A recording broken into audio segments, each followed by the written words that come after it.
মামা তো এবার এসে 100 টাকা দিয়ে গেল, দোকান থেকে কিছু চিপস নিয়ে আসি। কিরে, কোথায় যাচ্ছিস? আরে দোকানে যাচ্ছি, মামা এবার 100 টাকা দিয়ে গেছে। কি, তোর মামা তোকে 100 টাকা দিয়ে গেছে? আমাদের মামা তো আমাদেরকে কিছুই দেয় না। চল আমরাও যাই তোর সাথে। আরে ওদেরকে নিয়ে গেলে তো ওদেরকেও খাওয়াতে হবে। আরে ওটা তো মামা দিয়েছিল, কিন্তু মা রেখে দিছে। থাক তোরা, আমি যাই।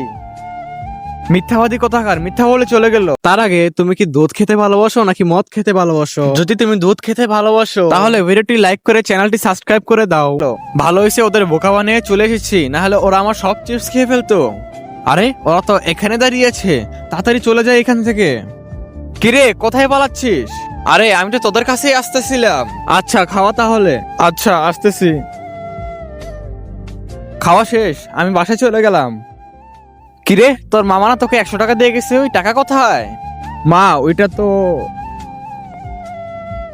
নালে সব টাকা দিয়ে চিপস খেয়ে ফেলছিস।